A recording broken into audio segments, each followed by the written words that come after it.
School report. The top stories today are Westminster is shutting down due to major repairs needed, and Crystal Palace are demolishing parts of the building. Ooh, scary. Morgan? We have a story on autism. Also, we're determining the Ebola vaccine. the Inspiring Young Woman campaign is being held, and the next story is the money spent on pets. And wait for it, you'll love this one. Last but certainly not least, a bus ran on poop. That would be good. Yeah. Yes. Over to you, Vice, with a story on Westminster. Thanks, Isabel. Today I'm going to be talking about how Parliament could be abandoned within the next 20 years. And that's without all the extensive repair work. And at the moment, it costs £30 million a year. That's the maintenance bill. And if it doesn't get repaired, it could suffer crumbling walls and flooding. Also, it's coming up to its 200th anniversary. And so some people might say it should be restored much more often, rather than waiting so long it just gets shut down. But other people might say it costs so much anyway, it should have been shut down a long time ago. And also there's a significant amount of repair work to be done. And so in the meantime, where will MPs and Lords go? Here's some interviews on this story. Okay, I'm here with a head student at Hayes called Alice. And what are your negative sides on this story about Parliament closing down? Well, I think it's really bad and unfair because the building's been around for 200 years and they've been using it for 200 years, so it'd be a bit weird moving out of the building. And also, if they think money is more important than Parliament, then they must be really stupid because money isn't nothing but Parliament. Thank you. Hi, I'm here with a teacher at Hayes School, Miss Turner, and I'm going to be asking her positive perspective on how Parliament could be shut down in the next 20 years. Okay, well, I think it could be a really good thing for Parliament to close down. The building's really old, it is an icon, but actually it's costing us a lot of taxpayers' money in us restoring it, and maybe they need to realise that it's old, it needs to just be abandoned, and maybe we need to set up a brand new building that would be a lot cheaper for us, because taxes cost us a lot of money, and then I want to make sure that they're used efficiently and they're used well. Okay, there you go. Now, as I said before, it's going to cost a lot of work to be done. And so if they do find the money to restore Parliament, MPs and Lords are going to have to go somewhere in the meantime. It's about several years. And so there's been a few suggestions, such as the Queen Elizabeth II's Conference Centre. It's an ideal location as it's only a few minutes walk away. Also, there's been Buckingham Palace, only 15 minutes away. And there's been Manchester Town Hall. And although it is the longest time away, being 2 hours 15 minutes, it's also used as a double in the movie Iron Lady, where Meryl Streep played Margaret Thatcher in the movie Iron Lady. But it's also very expensive too. Thank you for watching. I hope we've helped out in your opinion on this situation. And back to Isabel. Thank you, Vice, for that intriguing story. Next up, we have the news on Crystal Palace. Good morning, my name is Elsie. And my name is Freya. We are here today to tell you about the proposed redevelopment of Crystal Palace Sports Centre. This is a newsworthy story because many athletes will be affected. The new proposals for the National Sports Centre mean that many of the training facilities which athletes use daily will no longer be available. They will be lost forever, as they are not planning to redevelop them. As a Crystal Palace diver, how do you feel about the redevelopment of Crystal Palace and how does it affect you? I think it affects me because I can no longer do my diving now and I won't be able to become a world-class athlete. Furthermore, there are plans for redevelopment at the top of Crystal Palace Park. Mr. Ni Zhang is a billionaire who wants to rebuild Crystal Palace and develop the site to bring it up to date while showcasing a great building from British history. Both of these proposed developments will not only impact on athletes but also the local community. Consultations with the public and all parties will be completed later this year. Even Boris Johnson is backing this development and he wants to improve the space and facilities at Crystal Palace. He states that the redevelopment of Crystal Palace is exciting and beneficial for the local community. Story is linked to Hayes as there are pupils at our school who use the facilities at Crystal Palace to train and develop as athletes. Here is an interview from one of our teachers. How do you feel about the redevelopment of Crystal Palace? Well, I'm really excited about the redevelopment because it means that there's going to be lots more facilities and things available, not just for adults, but for children as well. And I think that will give lots of opportunities for people to experience new things and also bring a new vibe and energy to the area. So I think it's a really good thing. Overall, we believe the story needs to be shared so that everyone knows what the future holds for Crystal Palace National Sports Centre. For the next story is on autism. Let's see what they have to say. Thank you, Gemma. Hello and welcome to the BBC News School Report. We're here to speak about autism. Autism is a mental condition present from early childhood, creating great difficulty in communicating and forming relationships with other people and in using language and abstract concepts. I'm joined here with Miss Arnold, whose stepson was diagnosed with autism. Thank you for joining us. What is it like to look after an autistic child? It can be very challenging, but also very rewarding. So, Sam is quite severely autistic and he finds it very difficult to communicate, which can be very challenging. However, seeing the world through his eyes is creative and exciting and opens up a whole different world to us. So it can be good and it can be hard as well. At what age was he diagnosed with autism? He was diagnosed at 2 because he wasn't learning to speak, and also he had some compulsive repetitive disorders. So it was really good actually, because the younger that you get intervention and help, the better the outcome can be for the child. Thank you for your time. Thank you. What's your interpretation of autism? Autism is part of the autistic spectrum disorders, and what happens is that your brain doesn't develop in the same way as with other people. So if you think of your brain as a very complicated thing and it has lots of different cells, and the connections between those cells in autistic people haven't developed in quite the same way as for other people. So what that means is that it makes it quite hard for your brain to make sense of the world. If that makes sense. Yeah. So things that would be things that you don't think about usually, like knowing how other people are feeling or dealing with change, can be very, very complicated things for people who've got autism. What are the difficulties that autistic children have to face at school? One thing, it depends how severe their autism is. If they're children who are very severely autistic might struggle with things like loud noises. They might make them very distressed. They might not like crowds of people, so they might really find it difficult to come out between lessons or at playtime at school, break time at school. Those kinds of things might be difficult. And any kind of situation like drama, for example, or group work can also be quite hard, because it's harder for those students to be able to read people's emotions and know how they're feeling. How do they overcome these difficulties at school? We do a lot of work with those students to support them, and if they need a lot of help, then you might find there's a teaching assistant in the classroom who will explain things to them. But as well as that, if they needed to come out of class a little bit earlier to avoid the crush in the corridor and things like that, we can organise things like that too. Thank you for your time. Thank you for watching Back to the Studio. Next up, the story on the Ebola vaccine. Oh, will it make me cry? Let's wait and see. Yes, Shannon is here to give us the information, informing what's happening. Shannon. I am here in Hayes School to give you the latest updates on the Ebola vaccine.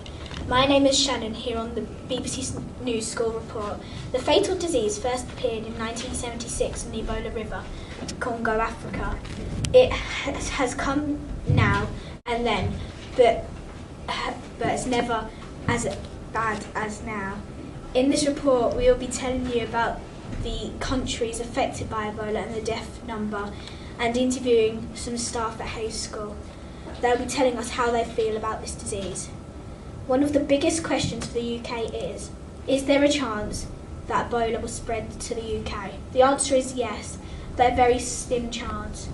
The vaccine is promising this jab strengthens your immune system, which Ebola attacks, However, not everybody has access to the vaccine, so lots of people have died.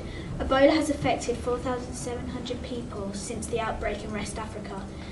4,057 have died in Liberia, 3,500 in Syria, Leone, 2,127 in Guinea, and 8 in Nigeria.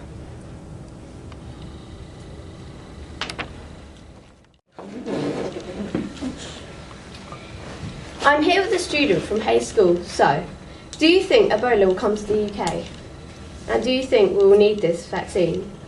I believe that it's already been to the UK. However, I heard that the patients that have been diagnosed with Ebola had been cured, so I reckon it won't spread. Do you think it will work if we have the vaccine? Yeah, I think there's an 85% chance that it will work. Thank you.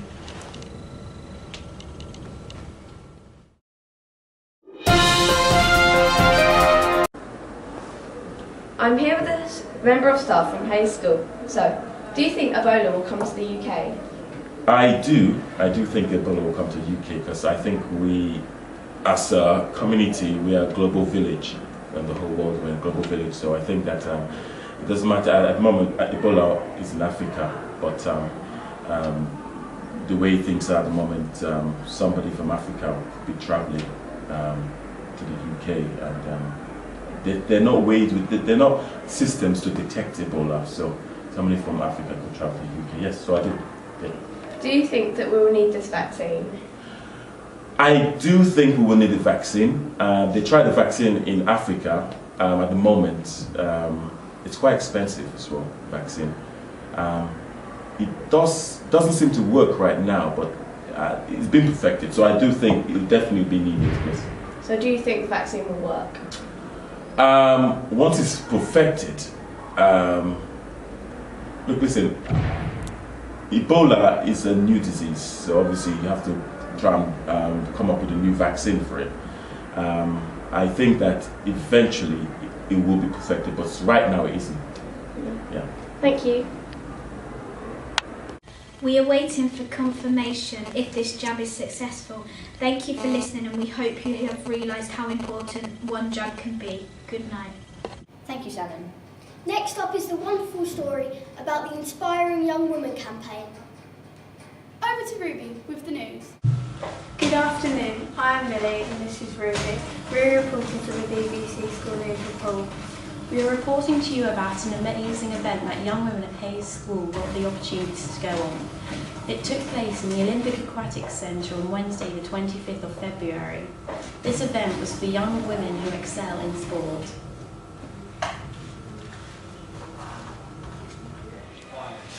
We are now going to interview Holly, who was lucky enough to go on this inspiring trip.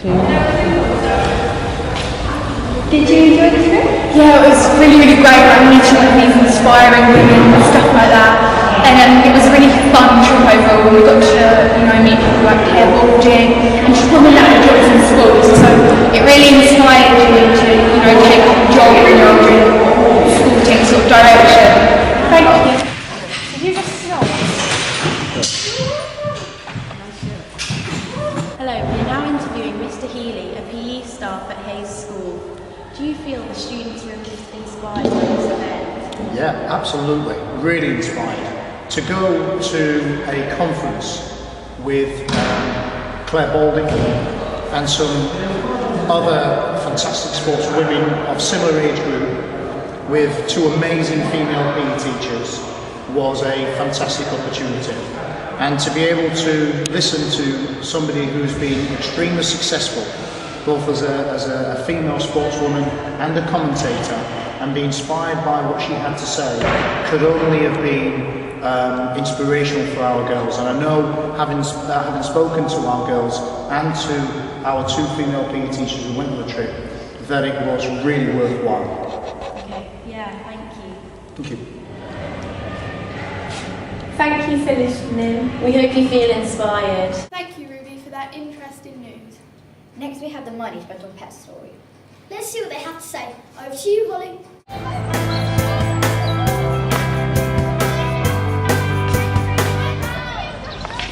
Thank you, Izzy. Hello. Today we'd like to talk to you about how Britain's pooches are getting seriously pampered. We're here now at Hayes School to interview pet owners to give you an idea of how much the average Brit splashes out on their furry companions every year. Many people love their pets and feel that they should spoil them. For example, from our research, 2 out of 3 owners admit to letting their animals sleep in their bed with them, and 3/4 of dog owners let them sit on the sofa.